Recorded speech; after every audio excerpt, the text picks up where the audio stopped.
Selanjutnya, al-istifham yang dalam bahasa Indonesia disebut dengan kata tanya. Yang pertama, ma. Ma ini artinya apa? Digunakan untuk menanyakan kata benda atau isim yang tidak berakal. Contohnya, ma hadza? Apa ini? Hadza kitabun. Ini buku. Itu untuk contoh yang muzakkar atau laki-laki.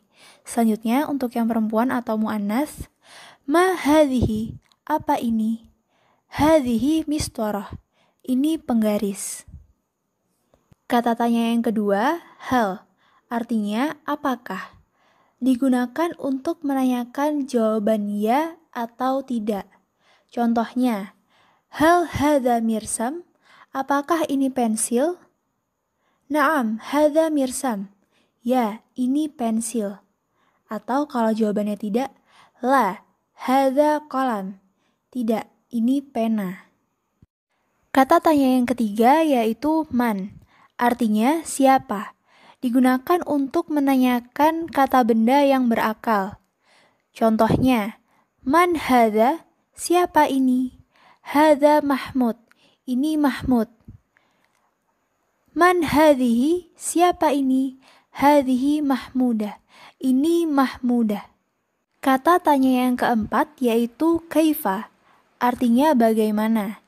Digunakan untuk menanyakan keadaan. Contohnya, kaifa haluk? Bagaimana kabarmu? Ana bi khair alhamdulillah. Saya baik alhamdulillah. Kata tanya yang kelima, min aina. Artinya dari mana? Digunakan untuk menanyakan dari mana datangnya suatu benda. Contohnya, min aina anta? Dari mana kamu? Ana min Surabaya. Saya dari Surabaya. Selanjutnya, al-mubtada wal khabar. Mubtada dan khabar. Apa sih mubtada dan khabar itu? Jadi mubtada itu adalah kata benda atau isim berada di awal kalimat berkedudukan sebagai subjek. Sedangkan khabar adalah kata yang pasti jatuh setelah mubtada.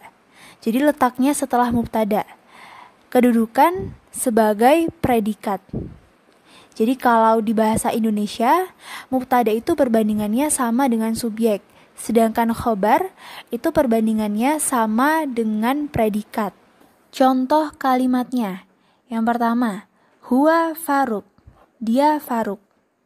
Huwa itu mubtada karena berada di awal kalimat dan berkedudukan sebagai subjek. Kemudian Faruk itu adalah khobar karena letaknya setelah mubtada. Yang kedua, hiya hilyah. Dia hilyah. Hiya adalah mubtada dan hilyah adalah khobar. Yang ketiga, anta Umar. Kamu Umar. Anta adalah mubtada dan Umar adalah khobar. Yang keempat, anti Ruqayyah. Kamu Ruqayyah. Anti adalah mubtada dan Ruqayyah adalah khabar. Contoh yang kelima, ana Mahmud. Saya Mahmud. Ana itu mubtada karena dia berada di awal kalimat dan berkedudukan sebagai subjek. Sedangkan Mahmud adalah khabar karena letaknya setelah mubtada. Ketentuannya, khabar dan mubtada itu harus saling menyesuaikan. Kalau mubtadanya berbentuk muzakkar, maka khobar juga harus muzakkar. Kalau mubtadanya berbentuk muannas, maka khobar juga harus muannas. Untuk yang mubtada, contohnya huwa Faruk. Huwa itu mubtada, Faruk khobar. Huwa muzakkar, Faruk juga muzakkar. Contohnya yang muannas sekarang. Hiya hilyah. Hiya mubtada, hilyah khobar. Hiya muannas, hilyah juga muannas. Jadi singkatnya, apabila mubtada mudzakkar maka khobar juga harus mudzakkar. Dan apabila mubtadanya muannas maka khobar juga harus muannas. Misalnya nih ya, mubtada'nya muzakkar, khobarnya muannas.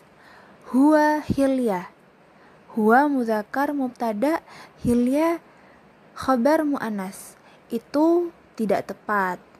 Seharusnya huwa itu diikuti dengan khobar yang muzakkar dan Hilya didahului dengan mubtada yang muannas. Hadza minni. Sekian penyampaian dari saya. Hari ini kita telah mempelajari isim dhamir atau kata ganti, isim isyarah atau kata petunjuk, istifham kata tanya, dan mubtada khobar. Nakhtatim dirasatana al-yawm bi qiraati hamdalah. Alhamdulillahirabbil alamin. Syukran ala husni ihtimamikum. Wassalamualaikum warahmatullahi wabarakatuh.